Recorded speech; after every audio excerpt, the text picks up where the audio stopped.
las gracias a Miguel por invitarme a esta jornada, a su departamento y en general al Colegio Oficial de Psicólogos de Madrid, porque cada vez que estoy aquí hacen que me sienta como en casa, y es tal cual. Además, llevo ya bastantes años colegiada, llevo desde el 2008, y reconozco que al principio me costaba un poco ver la utilidad de la colegiación, pero en los últimos 4 o 5 años he observado una cantidad de actividades y de una proactividad enorme en nuestro colegio, y eso hace que me sienta muy orgullosa de estar colegiada, así que gracias. Dicho esto, cuando Miguel me propuso el hacer la ponencia hoy, a mí me llama un poco la atención porque yo normalmente las formaciones que doy son en mi especialidad, que es la psicología positiva, pero no en emprendimiento como tal. Entonces, pues estaba un poco en el dilema de si plantear la formación o la ponencia desde el punto de vista de cuál sería el perfil o las características de una psicóloga emprendedora, o más bien desde la experiencia personal. Y he decidido irme a lo difícil que es la experiencia personal. Esta.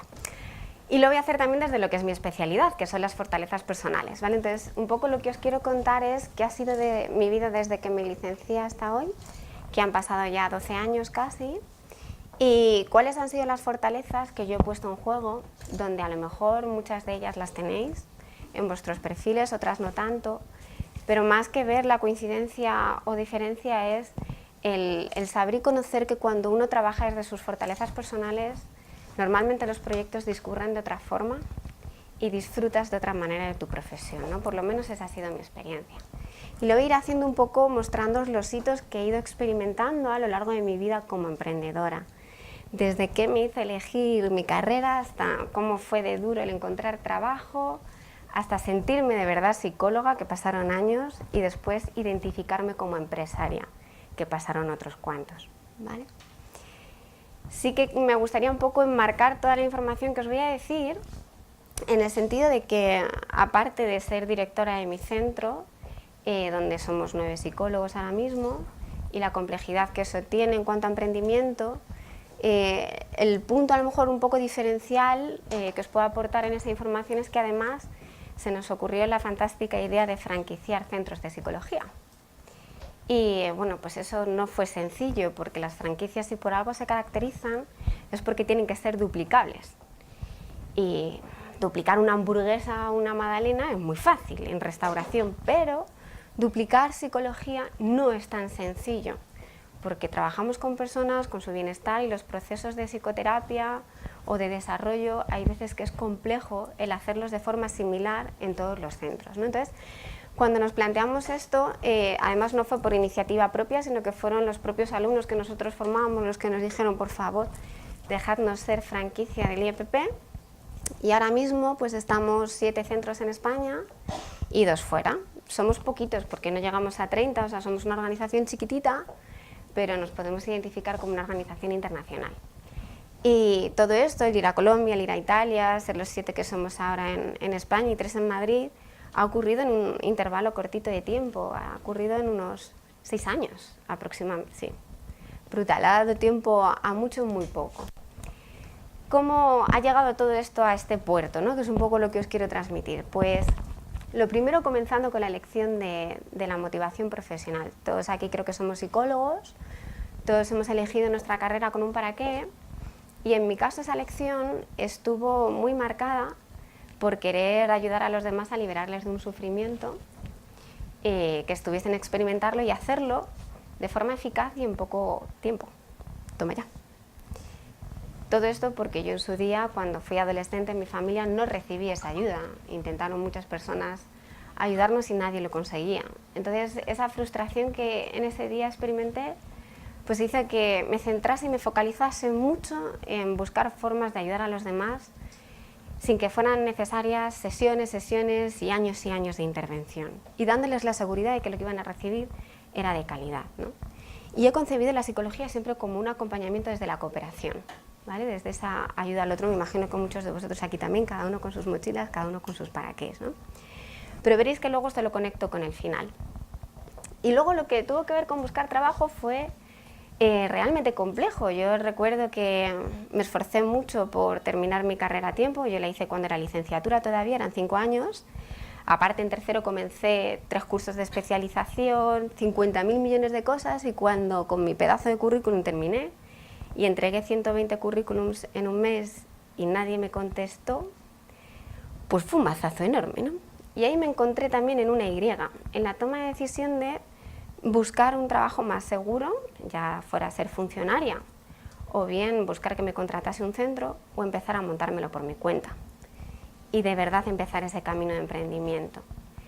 Y bueno, estuve ahí un poco lidiando durante un tiempo entre el emprendimiento y el trabajo por cuenta ajena, y lo que hizo, yo creo, que despuntase el proyecto fue la fortaleza de la innovación. Es una de las fortalezas que tengo más presentes, y creo que si alguien se dedica a emprender, esto es fundamental, el tener el olfato y encontrar aquello que hasta ahora no se está haciendo.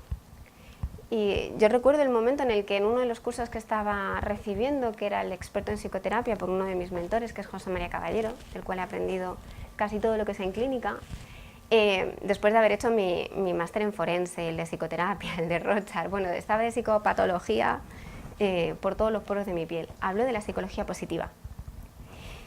Y yo en ese momento fue un respiro, de verdad, o sea, fue como sentir un punto de luz en toda esa oscuridad en la que me rodeaba constantemente, el trabajo del malestar psicológico, y además me di cuenta de que en nuestro país nadie estaba haciendo eso.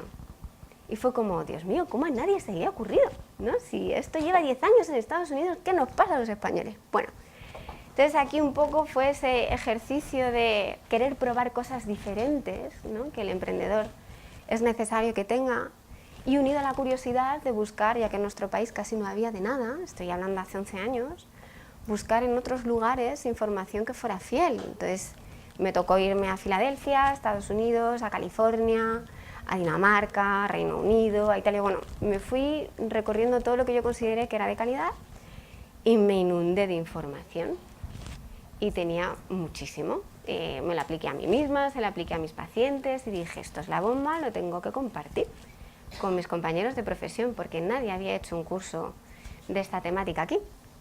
Pero me encontré con un pedazo de inconveniente, me estanqué en algo. ¿Os imagináis en qué?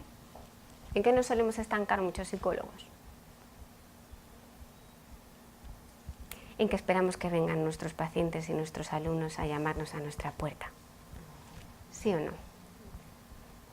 Creemos que poniendo una plaquita, a medida que van pasando por la calle, van a coger, van a llamar, van a subir y van a empezar un proceso con nosotros. Que puede ocurrir, pero es lento y tedioso ese proceso, ¿no? Y aquí fue donde yo me di cuenta de que en nuestras carreras y en nuestras formaciones no nos enseñan a ser emprendedores, cuando nuestra profesión en un tanto por ciento altísimo es como autónomos. Y dices, qué brutal, qué laguna de formación tan grande. Y me quedé paralizada con todo eso.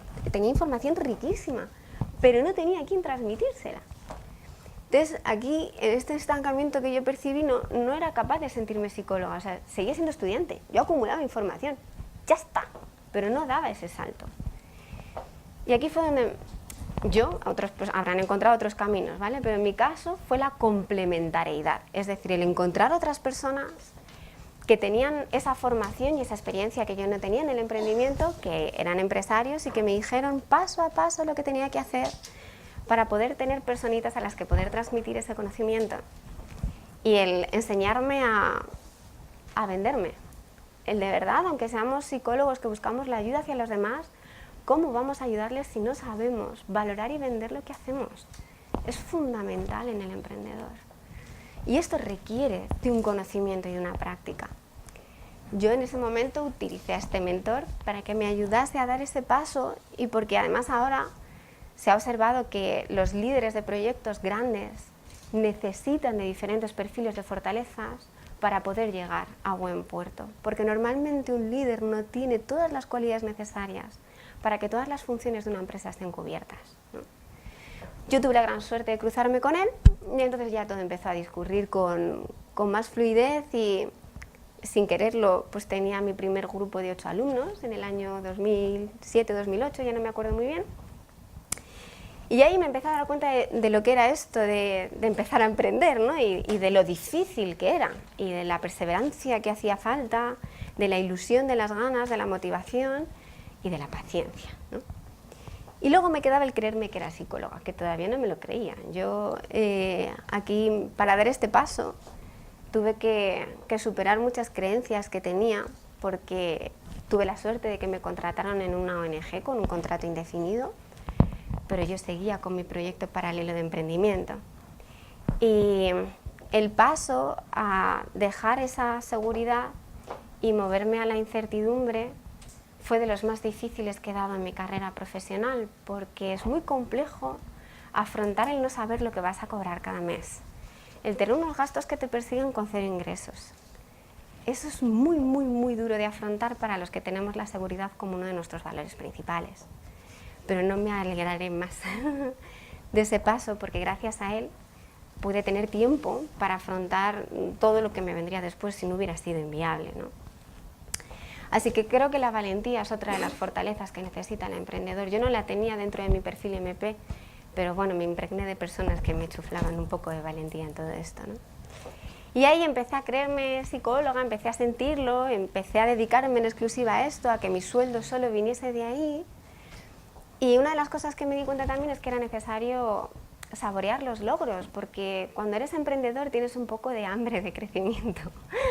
Y es bueno pararse y reflexionar acerca de las cosas que vas adquiriendo, ¿no? Y dentro de esos logros, y os quiero contar esto porque me di cuenta el otro día que hace como un año hemos publicado un test de fortalezas, que también fue el olfato de decir no hay ningún test de fortalezas que esté adaptado a la población española, y que nos diga cuándo una fortaleza genera malestar, que serían estas y las azules, y cuándo una fortaleza genera bienestar psicológico. Hasta ahora las fortalezas por sí mismas generaban satisfacción, pero no era verdad. Cuando alguien era demasiado optimista, le daba problemas. Y eso no nos lo había dado ningún test hasta ahora. Entonces nos pusimos 2 años a investigar con la Complutense, otra vez la complementariedad, para crear una herramienta que fuera de mucha calidad y útil. Tiene un 0,86 de fiabilidad. Y os cuento esto porque en tercero de carrera, un profesor de psicología de las organizaciones 1, en una tutoría le propuse el hacer un test, yo ya estaba haciendo forense, y me miró, me sonrió y me dijo, ¿a dónde vas? Pasa una encuesta a los empleados. Y yo me quedé con una frustración y una sensación de, si sé que soy capaz, si sé que puedo, ¿por qué no me acompañas en crear esto? Y no me dejó, y me quedé con eso 13 años. 13 años me quedé con esa espinita. Y esta ha sido la manera en que he logrado quitármela y hacer otro proceso de emprendimiento dentro de un campo en el que normalmente no me siento muy cómoda, que es la investigación, pero que supone también un punto de innovación y de crecimiento dentro de mi organización, ¿no? Y es poner ese punto de calidad en la evaluación. Y bueno, ¿llevo 15 minutos ya? ¿No? Casi, casi. Vale, método turbo. Otra de las cosas que más me han nutrido como profesional en todo este proceso ha sido la formación. Yo me dedico a la clínica, paso consulta, además soy coach, y cuando uno se dedica a esto, tiene como un micromundo con su paciente y con su cliente, ¿no? Y se entera poco, si solo está ahí, de lo que ocurre en el mundo. Y la formación me permitía entrar en contacto con otras mentes que me aportaban ideas y mejoras que yo no tenía en mí. Y esa humildad de crecer y de contribuir juntos a mejorar mi disciplina, que es la psicología positiva, a la que me dedico ahora, ¿no? Y para mí el ser ahora una referencia en la formación en psicología positiva en este país y ser la formación más antigua, con los 34 años que tengo, que la semana que viene cumplo 35, pues es un punto importante. Y me parece que dentro del emprendimiento la formación es fundamental, ¿no?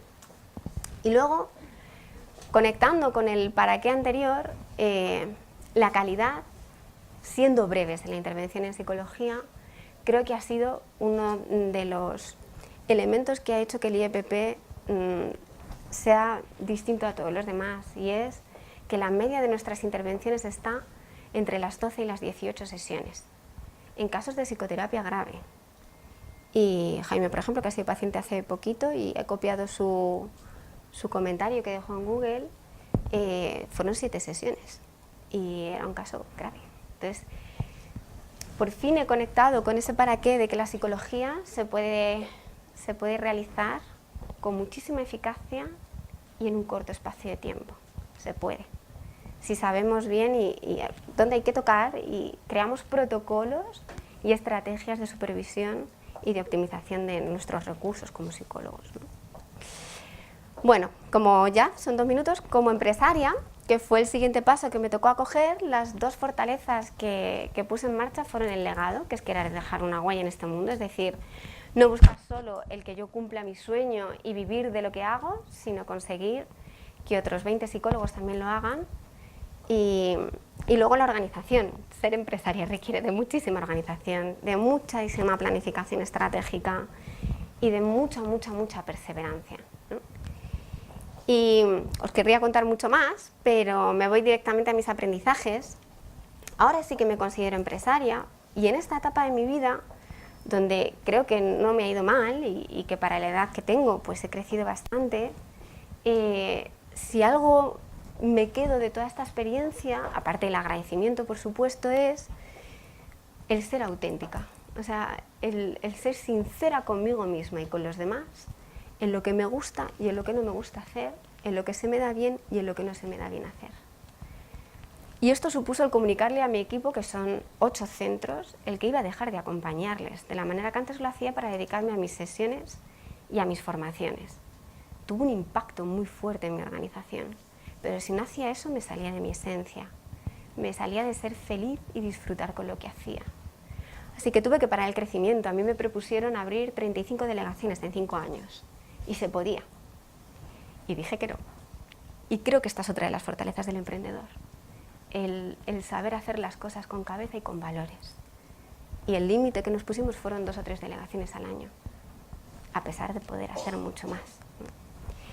Y el otro aprendizaje me lo ha dado mi hija, y es el no perder de vista que es muy importante disfrutar de las pequeñas cosas, y que aunque estoy ahora mismo, creo, en mi mejor momento como empresaria, ella tiene 3 años y medio y nunca más en la vida voy a vivir sus 3 años y medio.